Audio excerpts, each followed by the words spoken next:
नमस्कार। Sports can के आज के अंक में आप सभी का स्वागत है। मैं हूं शक्ति सिंह और श्रोताओं, तमाम खेल खबरों पे हमारे साथ विस्तार से चर्चा के लिए स्टूडियो में मौजूद हैं वरिष्ठ खेल पत्रकार मनोज जोशी। मनोज जी, स्पोर्ट्स कैन में आपका स्वागत है। धन्यवाद। सबसे पहले नजर डालते हैं आज की स्पोर्ट्स हेडलाइंस पर। भारतीय निशानेबाज तेजस्विनी ने ISSF जूनियर विश्व कप की 25 मीटर पिस्टल स्पर्धा में स्वर्ण पदक जीता। IPL क्रिकेट में पंजाब किंग्स और मुंबई इंडियंस के बीच मुकाबला जारी। भारतीय शतरंज खिलाड़ी और विश्व चैंपियन डी गुकेश और अर्जुन एरिगेसी आज से शुरू हो रहे नॉर्वे शतरंज प्रतियोगिता में देश का नेतृत्व करेंगे। और भारतीय जूनियर महिला हॉकी टीम ने 4 देशों की मैत्री प्रतियोगिता में उरुग्वे को 3-2 से हराया।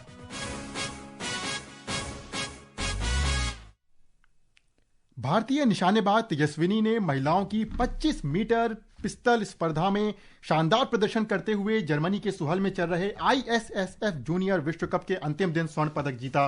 तेजस्विनी की इस जीत की बदौलत भारत पदक तालिका में चीन को पछाड़ते हुए पहले स्थान पर पहुंच गया है। एक रिपोर्ट।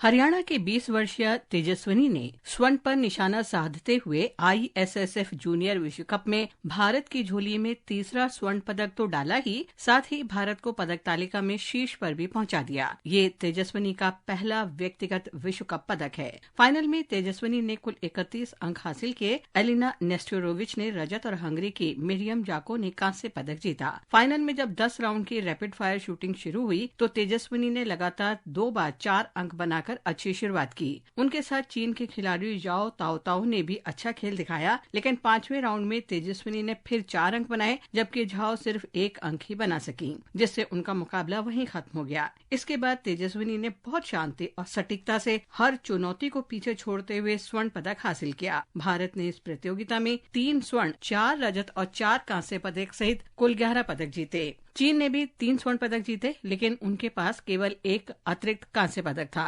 भारत ने पिछले 5 में से 4 ISSF जूनियर प्रतियोगिताओं में शीर्ष स्थान हासिल किया है, जिनमें 2023 का संयुक्त विश्व कप और लीमा में हुआ संयुक्त जूनियर विश्व कप चैंपियनशिप भी शामिल है। लवलीन निगम, स्पोर्ट्स कैन।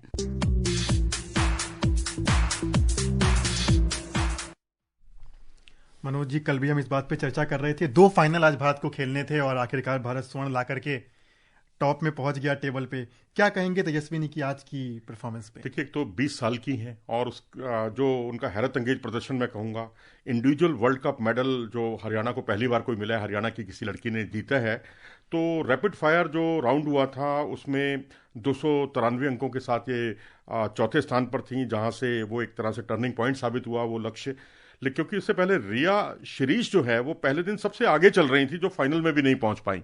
तो कंसिस्टेंटली अपने परफॉर्मेंस को एक नए मुकाम तक पहुंचाना उनकी सबसे बड़ी खूबी रही है तेजस्विनी की।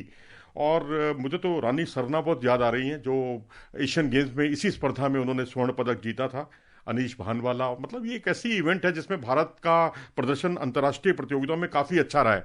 और ये और अच्छा संकेत है कि युवा स्तर पर कई शूटर्स जो है निकल रहे हैं और बहुत अच्छे प्रदर्शन के साथ। जी बिल्कुल, हम देखें कि पिछले जो 4 ISSF जूनियर विश्व कप हुए हैं, लगातार भारत ने टेबल में टॉप पे अंत किया है। और ये एक बहुत बड़ा संकेत है कि राजवर्धन सिंह राठौर के उस सिल्वर मेडल के बाद से लगातार भारतीय शूटिंग जो है नई बुलंदियों को छू रहा है। और अब बात IPL क्रिकेट की, जहां जयपुर में मुंबई इंडियंस और पंजाब किंग्स के बीच मुकाबला जारी है। पंजाब ने टॉस जीतकर पहले गेंदबाजी का फैसला किया। ताजा समाचार मिलने तक मुंबई ने 12वें ओवर में 3 विकेट पर 98 रन बना लिए हैं। अब तक जो पूरी दौड़ थी लीग मैच की वो टॉप 4 पे आके रुकती थी, लेकिन अब लड़ाई टॉप 2 की है। जी हाँ, बिल्कुल, क्योंकि अब जो भी जीतेगा वो टॉप 2 में आ जाएगा। बिल्कुल सही कहा आपने, क्योंकि ये एक ऐसा दौर है पहले टॉप 2 में आना कि आप उसके बाद जो है अगर एक मैच प्लेऑफ में हारते भी हैं ना तो भी आपके लिए अवसर रहेगा। अगर आप नंबर 3 या नंबर 4 पर हैं तो फिर आपका पुलिंदा बन जाएगा। तो इसलिए हर कोई नंबर 2 में आने के लिए संघर्ष करता है, उनका वही लक्ष्य होता है। लेकिन आज जिस तरह से मुंबई की शुरुआत हुई, मुंबई ने, मैं देख रहा हूँ पिछले मैच में भी बहुत ताबड़तोड़ शुरुआत नहीं की। बिल्कुल गुजरात फार्मूला जो है ना वो उसी से चल रहे हैं, गुजरात टाइटंस से। वो आप देखिए साई सुदर्शन और शुभमन गिल को जो रिकॉर्ड तोड़ कामयाबी मिली है, वो बहुत तेज शुरुआत नहीं दिलाते हैं, विकेट बचाकर खेलते हैं और उसके बाद एक्सेलरेट करते हैं, रन गति को को तेजी से आगे बढ़ाते हैं। वही कुछ रणनीति मुंबई अपनाता हुआ दिखाई दे रहा है, लेकिन 3 विकेट गिर गए हैं। तिलक वर्मा पूरे सीजन में जो है 125 के स्ट्राइक रेट से और लगातार संघर्ष करते हुए दिखे हैं।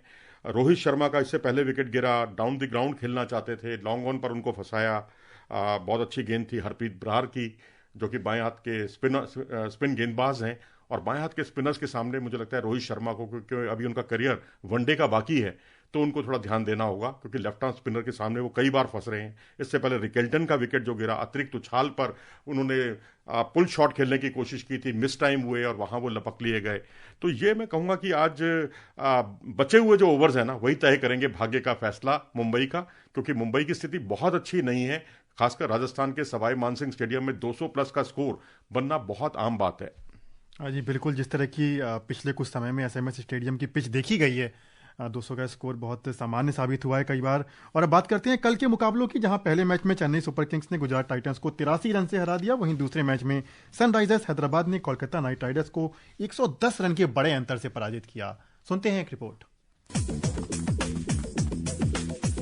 दिल्ली के अरुण जेटली स्टेडियम में कल सनराइजर्स हैदराबाद के बल्लेबाज अपने चिर परिचित अंदाज में नजर आए और विरोधी टीम के गेंदबाजों की जमकर खबर ली। हेनरिक क्लासेन की तूफानी 39 गेंद पर 105 रन की नाबाद पारी और ट्रेविस हेड की 76 रन की पारी की बदौलत हैदराबाद की टीम ने निर्धारित 20 ओवर में 3 विकेट पर 278 रन का विशाल स्कोर खड़ा किया। कोलकाता के लिए सुनील नारायण ने 2 विकेट हासिल किए। 279 रन के लक्ष्य के जवाब में कोलकाता की टीम 18 ओवर और 4 गेंद में केवल 168 रन पर ही सिमट गई। उसकी ओर से मनीष पांडे ने सर्वाधिक 37 रन बनाए। हैदराबाद के लिए जयदेव उनादकट, ईशान मलिंगा और हर्ष दुबे ने 3-3 विकेट लिए। शानदार शतकीय पारी के लिए हेनरिक क्लासेन को प्लेयर ऑफ द मैच चुना गया। इससे पहले एक अन्य मैच में चेन्नई सुपर किंग्स ने गुजरात टाइटंस को 83 रन से हरा दिया। पहले बल्लेबाजी करते हुए चेन्नई ने निर्धारित 20 ओवर में 5 विकेट पर 230 रन बनाए। जवाब में गुजरात की टीम 18 ओवर और 3 गेंद में 147 रन पर ऑल आउट हो गई। Mukesh Kumar, sports scan. कल हैदराबाद वापस अपने पुराने क्लेवर में नजर आई, पुराने तेवर में नजर आई और 278 रन वापस लगा कि आज 300 का आंकड़ा छुएगा। लेकिन क्या कहेंगे कल के मैच पे? देखिए, थर्ड फास्टेस्ट या ये कहिए कि तीसरा सबसे बड़ा स्कोर, ये बहुत बड़ा कमाल का प्रदर्शन और अपनी ख्याति के अनुकूल उन्होंने ये प्रदर्शन किया है, क्योंकि पूरे सीजन में वैसा परफॉर्म वो कर नहीं पाए हैं इस बार। 2024 बिल्कुल अलग था, ये बिल्कुल अलग है। लेकिन टॉप 3 में जो लेफ्टी बल्लेबाज थे, इस बार उस परंपरा को उन्होंने तोड़ा और ईशान किशन की जगह क्लासेन को भेजा नंबर 3 पर, और वो एक मास्टर स्ट्रोक साबित हुआ इस टीम का। और जिस तरह से क्लासेन खेले हैं और थर्ड फास्टेस्ट सेंचुरी उन्होंने बनाई है यूसुफ पठान के बराबर, यानी 37 गेंदों पर उन्होंने सेंचुरी अपनी मुकम्मल की। स्ट्रेट जो उनके लॉफ्टेड शॉट थे गेंदबाज के सिर के ऊपर से, जो उन्होंने शॉट खेले, पुल शॉट खेले, बड़े कमाल के थे। और वहीं ट्रेविस हेड का भी बल्ला चला। देखिए, कोविड से उठकर आए हैं और उन्होंने जिस तरह हर्षित राणा पर सामने उनके सिर के ऊपर से जो शॉट्स खेले हैं वो बड़े कमाल के थे। पुल शॉट, फ्लिक शॉट, कलाइयों के भी फनकार हैं वो। अभिषेक शर्मा ने अपने कैमियो रोल में बड़ा प्रभावित किया। तो और उसके बाद का काम जो है ना, जो हमारे जो सनराइजर्स हैदराबाद के जो गेंदबाज हैं उन्होंने बखूबी पूरा किया। उनादकट को देखें आप, मलिंगा को देखें, दोनों ने स्लोअर जो ऑफ कटर फेंकी थी वो बड़ी निर्णायक साबित हुई। हर्ष दुबे को कोई नहीं जानता, लेकिन इस खिलाड़ी ने जिस तरह से इनकी गेंदें ड्रिफ्ट हो रही थी, बड़े कमाल की थी, और उस पर उनको विकेट भी हासिल हुए हैं। जी बिल्कुल। और कल आईपीएल में लीग मैचों का सफर खत्म हो जाएगा। कल अंतिम लीग मैच में लखनऊ सुपर जायंट्स और रॉयल चैलेंजर बेंगलुरु आमने सामने होंगे। भारत के शीर्ष शतरंज खिलाड़ी और विश्व चैंपियन डी गुकेश और अर्जुन एरिगेसी आज से स्टांगवार में शुरू हो रही प्रतिष्ठित नॉर्वे शतरंज प्रतियोगिता में देश का नेतृत्व करेंगे। एक रिपोर्ट। नॉर्वे शतरंज प्रतियोगिता में इस बार पुरुष और महिला वर्ग में 6 शीर्ष खिलाड़ी शामिल हैं। प्रतियोगिता में सबकी नजर विश्व चैंपियन डी गुकेश पर होगी, जिनका सामना आज पहले ही मुकाबले में दुनिया के नंबर 1 मैग्नस कार्लसन से होगा। जबकि टूर्नामेंट में पहली बार भाग ले रही अर्जुन एरिगेसी का सामना चीन के वेई ई से होगा। ये पहली बार है कि इस प्रतिष्ठित शतरंज प्रतियोगिता में 2 पुरुष खिलाड़ी भारतीय चुनौती पेश कर रहे हैं। वहीं महिला वर्ग में आर वैशाली भारतीय चुनौती का प्रतिनिधित्व करेंगी। उनका सामना आज ओपनिंग राउंड में कोनेरू हम्पी से होगा। हम्पी चीन की जू वेंजुन और टैन झोंगी जैसी खिलाड़ियों को भी टक्कर देंगी। इस टूर्नामेंट में पुरुषों और महिलाओं के लिए समान पुरस्कार राशि रखी गई है। आकर्षिता सिंह, स्पोर्ट्स स्कैन।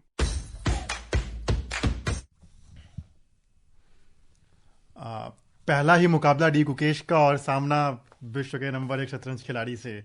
जी, एक तरफ तो वर्ल्ड चैंपियन है, एक तरफ वर्ल्ड नंबर 1 है, लेकिन गुकेश के प्रदर्शन में जो गिरावट आई है ना पिछले 5 महीने में, जो उन्होंने जो वर्ल्ड चैंपियन बने थे युवा, और उसके बाद टाटा स्टील टूर्नामेंट में वो जीत ही जाते, लेकिन अर्जुन एरिगेसी ने उनकी एक नहीं चलने दी, प्रज्ञानंदा ने उनकी एक नहीं चलने दी, और इसके अलावा आप देखें तो वेसनएस लेग में जो वो उतरे इस बार, तो वहाँ पर भी वो जीत दर्ज नहीं कर पाए।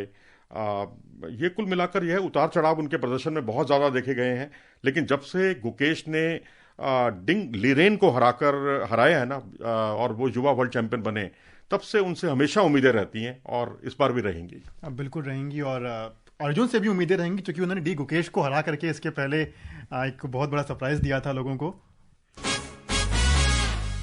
और अब बात करते हैं हॉकी की। जूनियर महिला हॉकी टीम ने भारत की अर्जेंटीना के रोसारियो में खेली जा रही 4 देशों की मैत्री प्रतियोगिता में अपने दूसरे मुकाबले में उरुग्वे को 3-2 से हरा दिया। भारतीय महिला टीम लगातार एक बदलाव के दौर से जो सीनियर टीम है गुजर रही है, नए खिलाड़ियों को मौके दिए जा रहे हैं, कोच जिस तरह के प्रयास कर रहे हैं, हमने ऑस्ट्रेलिया के दौरे पे भी देखा। जी हाँ, बिल्कुल, क्योंकि ओलंपिक में हमने पिछली बार क्वालिफाई नहीं कर पाए थे, और उससे पहले हमने बहुत ही हैरत अंगेज प्रदर्शन किया था, और शानदार प्रदर्शन के साथ भारतीय हॉकी जिस तरह से आगे बढ़ी, उसका असर बाकी खिलाड़ियों पर बहुत पड़ता है, खासकर युवा खिलाड़ियों पर। अब युवा खिलाड़ियों की एक बड़ी पौध आपके हरियाणा से, पंजाब से, और तमाम जो और राज्य हैं, उड़ीसा से, जहां बहुत ज़्यादा प्रोत्साहन दिया जा रहा है हॉकी को, बहुत टैलेंट आ रहा है, और मैं समझता हूं कि आने वाले समय में आपको सीनियर टीम में जूनियर टीम की कई खिलाड़ी एक साथ खेलती हुई दिखाई देंगी। जी बिल्कुल, वही मैं कहना भी चाह रहा था कि इस मुकाबले से और इस तरह की श्रृंखलाओं से जो अंतर्राष्ट्रीय स्तर का एक्सपोजर है खिलाड़ियों को, इंटरनेशनल एक्सपोजर, वो काफ़ी हद तक मिलेगा। भारत का अगला मुकाबला परसों खेला जाएगा, जहां भारत का सामना अर्जेंटीना से होगा। और अब बात करते हैं फ्रेंच ओपन टेनिस की, जहां प्रतियोगिता में कल भारतीय खिलाड़ी रोहन बोपन्ना, यूकी भांवरी और एन श्रीराम बालाजी और ऋत्विक चौधरी बोलीपल्ली पुरुष डबल्स स्पर्धाओं में भारतीय चुनौती प्रस्तुत करेंगे। लंबे समय बाद वापसी हो रही है, देखा जाए तो वापस रोहन बोपन्ना की चोट के बाद कितना अहम होने वाला है उनके लिए। बिल्कुल, रोहन बोपन्ना तो हमेशा उम्मीदों के केंद्र रहते ही हैं। जिस तरह से 2024 पिछले साल जो ऑस्ट्रेलियन ओपन का डबल्स खिताब इन्होंने अपने नाम किया, और पार्टनर इनके बदलते रहते हैं, लेकिन बिना इस बात से विचलित हुए अपना सर्वश्रेष्ठ करना इनकी खेल की बहुत बड़ी विशेषता है। लेकिन यूकी भांवरी पर भी मेरी नजरें रहेंगी, क्योंकि इन्होंने जिस तरह से मियामी ओपन टेनिस में रोहन बोपन्ना को हराया है, तो ये, और उसके बाद दुबई टेनिस चैंपियनशिप भी जीती है उन्होंने, तो हाल ही में जीती है, तो निश्चित तौर पर मैं कहूँगा रोहन बोपन्ना यूकी भांवरी की जोड़ी, दो अलग अलग जोड़ियां हैं, इनसे भारत को बहुत उम्मीदें हैं। और बाकी इसके अलावा भी आप देखें तो सुमित नागल, क्योंकि नागल जो है इस बार मुख्य ड्रॉ में नहीं पहुंच पाए हैं सिंगल्स में, तो हमारी उम्मीदें कुल मिलाकर डबल्स तक ही सीमित हैं। जी बिल्कुल, अब भारत की सारी उम्मीदें डबल्स पे ही टिकी हुई हैं। और अब बात करते हैं सिंगापुर ओपन की, जो कल से शुरू होने जा रहा है, और पीवी सिंधु पे सबकी नजरें होने वाली हैं। कल लंबे समय बाद वापसी कर रही हैं, चोट से परेशान थी, और पिछले काफी समय में उनका प्रदर्शन भी काफी उतार चढ़ाव बढ़ा रहा है।